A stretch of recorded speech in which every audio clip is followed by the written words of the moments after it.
talked to her on the phone, a couple of times. I mean, so as a 3-year-old, the best thing that I could do, and the only thing I felt like I could do at that age was hug my mother and tell her I love her, but then I turned around and went off to play.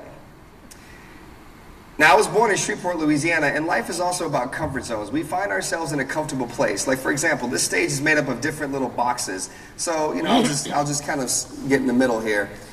Here's a box right now. This is my comfort zone. And for some people, when they step on the stage, they want to stay right here. If they go anywhere over here, or if they go out, this is the moment where it's the test. What are you going to do? How are you going to adapt to this? How are you going to overcome? How are you going to find ways to make it work?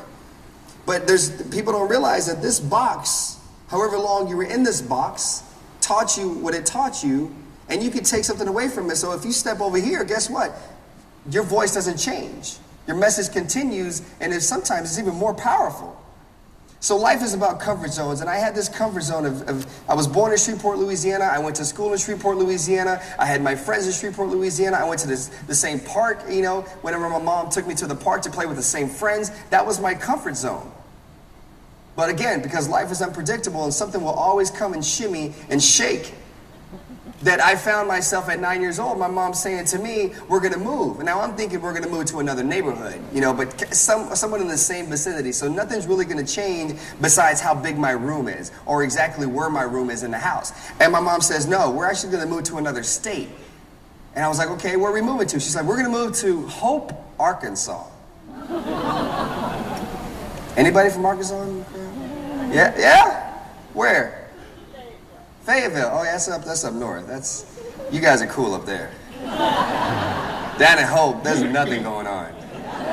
You guys at least got University of Arkansas, you got Razorback Country, you got a lot of stuff going on down there. Or up there, should I say.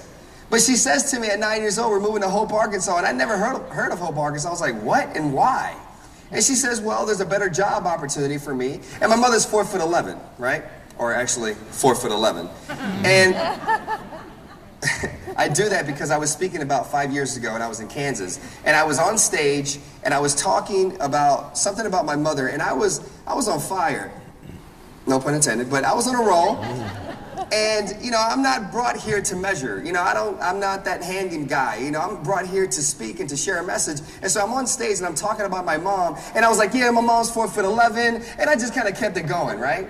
Well, when I was done, this big guy moves out of the way. And all of a sudden, there's this cute little old lady right behind him. And she comes up to me. She says, I enjoyed it. She shares her feedback. But then she says, I have just one more thing to say to you, young man. And I said, yes, ma'am. I'm from the South. So, when you hear young man, it doesn't mean it's like, as they say, it's about to go down. It just means, like, a sense of some kind of love. And she says, I just have one thing to share with you, young man. I said, yes, ma'am. And she grabbed my hand and she said, 4'11" is not down here. It's up here. I was like, oh.